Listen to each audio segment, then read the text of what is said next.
ये कहानी है एक वैली के घर की, जो पहाड़ के सबसे ऊपरी वाले जगह पर था और पर एक किसान रहता था जिसका नाम है लेंशो, और उसकी वाइफ और छोटे बैड बच्चे भी रहते थे। वहां से नीचे देखने पर बहुत सुंदर सा रिवर दिखता था, और इतना ही नहीं, वहां से उसके जो कॉर्न के खेत थे वो भी दिखते थे। लेंशो अपने खेत में जाता है और देखता है तो उसको ऐसा प्रतीत होता है जैसे कि कॉर्न के खेत उससे प्रॉमिस कर रहे हों कि इस साल बहुत अच्छा फसल होगा। और फिर लेंशो प्रिडिक्ट करता है, यानी कि आशा करता है कि कुछ ही समय बाद एक जोरदार अच्छी सी बारिश होगी जिससे उसके फसल और भी अच्छे होंगे। लेंशो ये सब सोच ही रहा होता कि बारिश होना स्टार्ट हो जाता है, जिसे लेंशो न्यू कॉइन से कंपेयर करता है। वह आशा करता है कि बारिश 1 घंटे में बंद हो जाएगा, लेकिन कुछ ही समय बाद खूब जोर जोर से हिलस्टोन्स गिरने लगते हैं। उसका पूरा खेत ऐसा प्रतीत हो रहा था मानो कि साल्ट से भर गया हो। चारों ओर केवल हिलस्टोन्स ही दिख रहे थे। लेंशो बाहर जाता है और देखता है कि उसका पूरा फसल बर्बाद हो चुका था। पेड़ों पर एक भी पत्ता शेष न रहा। मकई की फसल पूरी तरह से नष्ट, डिस्ट्रॉय हो गई, और उस पर से फूल नष्ट हो गए।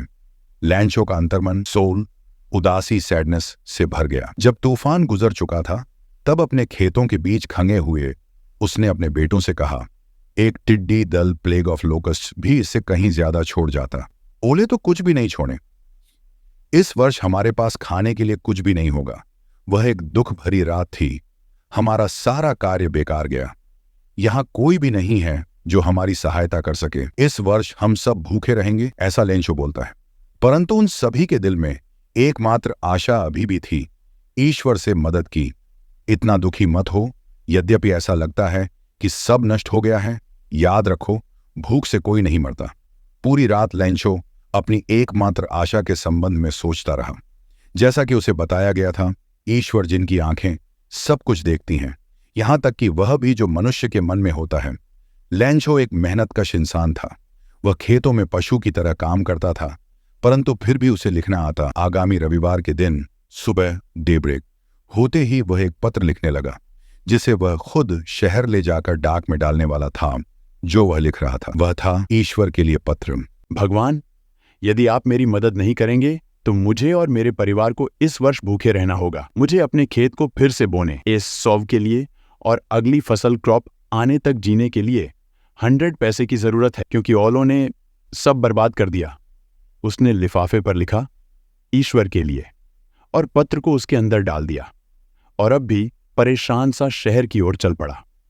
डाकघर में उसने पत्र पर टिकट लगाया और उसे डाक वाले डिब्बे में डाल दिया। कर्मचारियों में से एक, जो एक डाकिया था और उस पोस्ट ऑफिस में भी मदद करता था, वह खूब हंसते हुए लाफिंग हार्टिली अपने अफसर के पास गया और उसे ईश्वर को लिखा गया पत्र दिखाया।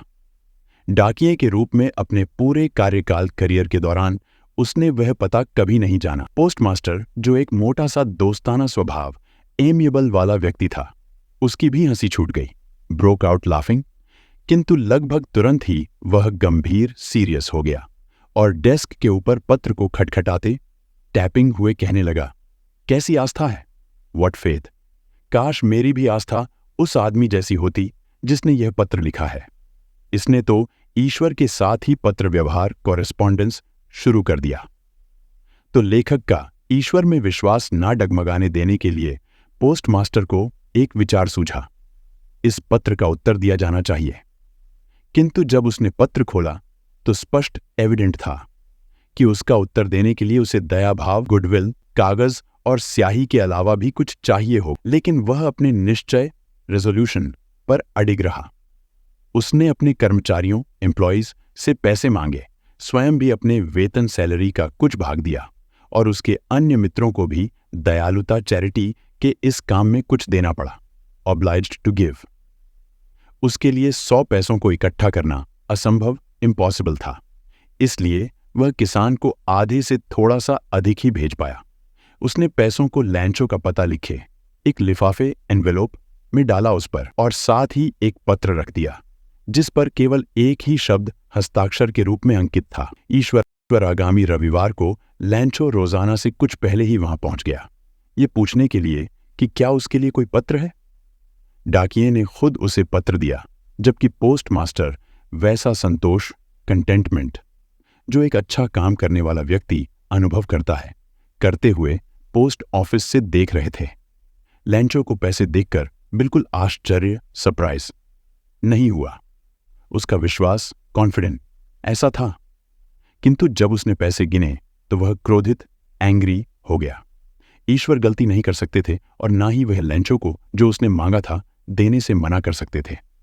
तुरंत ही कागज और स्याही मांगने के लिए लैंचो खिड़की पर गया।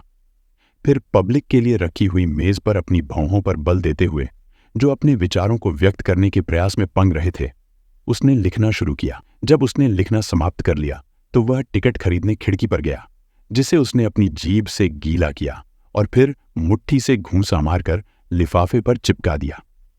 जैसे ही पत्र डाक के डिब्बे में गिरा, पोस्टमास्टर उसे खोलने के लिए चल दिए। उसमें लिखा था, ईश्वर, वे पैसे जो मैंने मांगे थे उनमें से केवल 70 पैसे ही मेरे पास पहुंचे हैं। मुझे बाकी पैसे भेज दीजिए क्योंकि मुझे इनकी बहुत जरूरत है, किंतु यह पैसे मुझे डाक द्वारा मत भेजना क्योंकि डाकघर के कर्मचारी ठग हैं लैंचो।